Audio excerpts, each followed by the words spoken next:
back with the one and only Professor Phil, ladies and gentlemen. And I've possibly heard the best theory of the whole reason the government wanted to turn Roe v. Wade to begin with.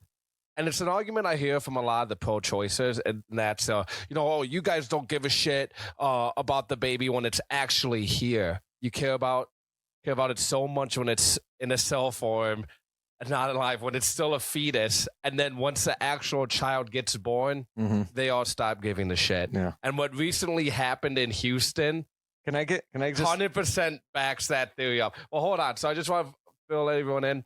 So recently, I saw a clip on the news that a child protection service employee got fired for telling a child that she needs to prostitute for money if she's going to make it in this world. And I keep seeing a story pretty much every week now. There was another 16-year-old in Florida that she wanted to abort the baby. The government made her do it at all. And as I'm thinking doing this, it's like, have they now invented a way to supply their child trafficking ring? Oh, it makes perfect sense. It makes sense.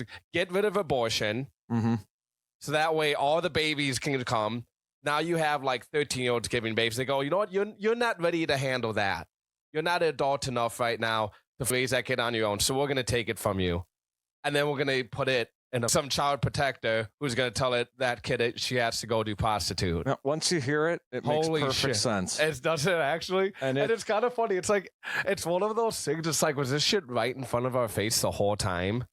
Oh well, the stuff with the missing children has been that people have been questioning what our federal government is trying to do about this problem for decades, because I've seen a number of people who have they've undertaken their own projects to try and figure out what the actual statistics are, and it's very difficult.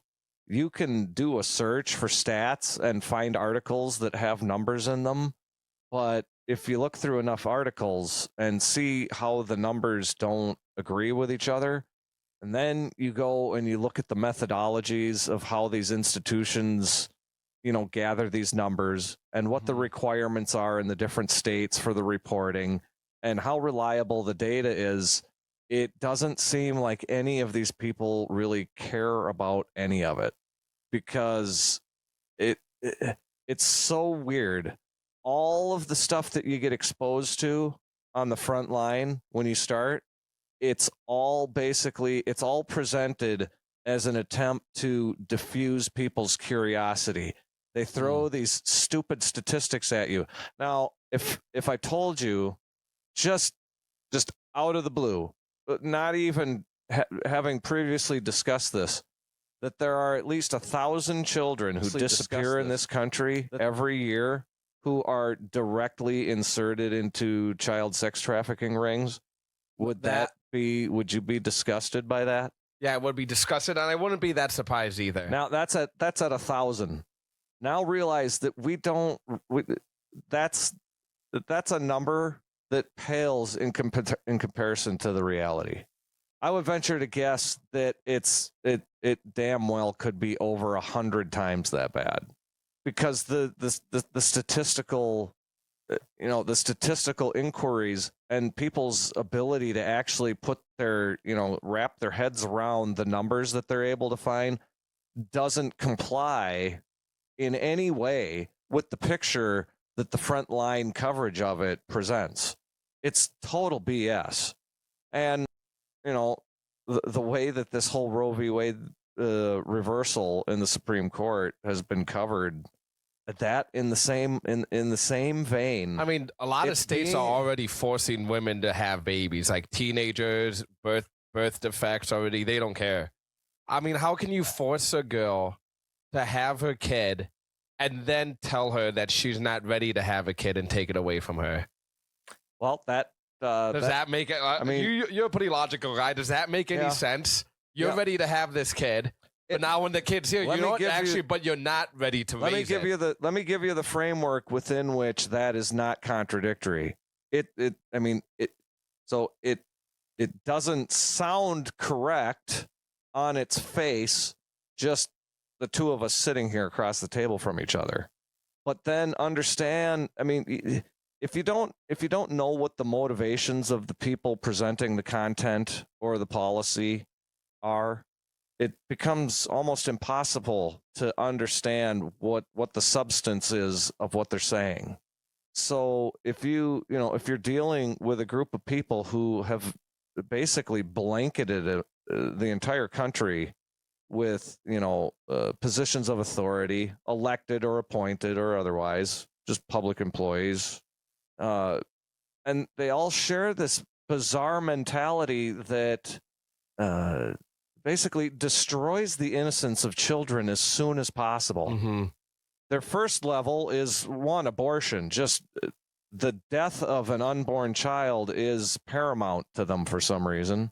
I think it's fundamentally motivated by a ritual of child sacrifice. If you're going to take the child away and throw it in foster care and then try to put it in your sex trafficking ring, I think abortion's the better option. Well, see, that's where this methodology really it can be seen for how twisted it is. A person being born and experiencing hardship as opposed to death before any experience whatsoever. Unconscious death. That's not a moral outlook. Not a good way to look at it. That's a utilitarian outlook. An unconscious death would just be like pulling the plug on an old person. And does it not result in treating individual lives as things to be added and subtracted on spreadsheets? Yep. And that's not a result that any human wants, I don't think. And you ask any person on the street if they want to be treated in a way that equates to being a digit on a sheet, nobody is going to respond in the affirmative to that. But so many of the things that they support do equate to that, and they don't understand it. I mean, at its base, it's really, really sad. Yeah, of all the different motives I've heard for the reason of wanting to overturn Roe v. Wade, that one makes the biggest sense. And just the whole population control, because I want to say we've been having less babies over the years. Oh, the birth rate that's been on a steady decline. The birth rate of people that are born in this country, the average birth rate isn't even replacement, which is 2.1, supposedly, apparently. I mean, makes sense. Yeah. But, it's not that. It's not 2. I don't even think it's 1.5. Yeah. Let's look it up. What's the statistic? The birth rate? 2022 birth rate of the native born population, because the birth rate of the native birth rate amongst immigrants is, I don't know, 4 or something. This is just from something ridiculous. I think that right now in the U.S. the native born rate it's less than 1.5. Yeah. I can't remember exactly what it was the last time I saw it, but it's low. They're running out of fucking babies. Yeah, I mean, they're running out of babies to kill, dude. That's just what honestly, I think it boils down to. I think these are the two main reasons for them wanting to overturn Roe v. Wade. It's the steady descent in the U.S. in population growth for the U.S., which ultimately affects their sex trafficking ring and what they can do with kids. Because if they cared about kids that much, they wouldn't be taking them away from their parents to begin with. I mean, you could go down a rabbit hole on what happens to a kid mentally when they're raised in foster care, but to not having their biological mom and dad there. Yeah, I mean, you can speculate to infinity. Yeah, on it. I know. Well, here, should we watch this? Should we watch this clip here? So this is the actual news clip, not the exact one that I saw. I was just watching the news at my house. I was watching some mainstream shit. I mean, I suppose this is Fox 26 Houston, but this is where the child protection lady told this 14-year-old girl who was in foster care to have sex in exchange for food. Yeah. And welcome back to The Factor Uncensored. Imagine a state worker telling a 14-year-old foster child to sell her body if she wants to eat. That's exactly what a Houston family says a now fired Child Protective Services worker did. The 14-year-old, who is in the custody of the state, Another person getting busted by smartphones. And handed it over to her mother and their attorney. Take a listen. I want my people to live with some let him teach. That's how my mama taught me. You're gonna be a real my man. But I'm just old now, so I'm days gone. I gotta check. So it's really quiet here, and it's a lot of, they bleep out a lot of the cuss words. Oh, they always do a terrible job when they do these on the news. So I can barely make it out what she's saying, but they do have some in parentheses. And to me, what it sounded like when I was listening to it off air too, is just like, oh, my mother taught me how to be a hoe. You gotta do what you gotta do so you can eat. Now I can't be a hoe anymore because I'm old and shit, but I can teach you how to be a hoe. Yeah, and everybody's mystified as to where these statistical imbalances in different communities come from. I mean, it's that. So Keisha, it's that when your daughter first told you this CPS, actually, like this state 17th century poor white culture. So what's so crazy about it is that we actually have a population of a specific, superficial characteristic who make claims to culture and this we and gotta and gimme and you owe me, and their behavior that they absolutely refuse to denounce for its poor outcomes, just poor outcomes being a direct result of this culture that they champion for themselves. And it's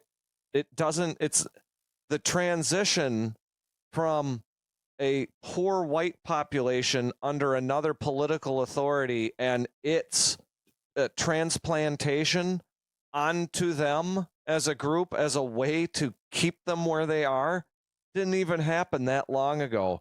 And it's an absolute brainwashing campaign. The fact that that this type of behavior is so pervasive within these cities where all of these problems are occurring, it's pure evil.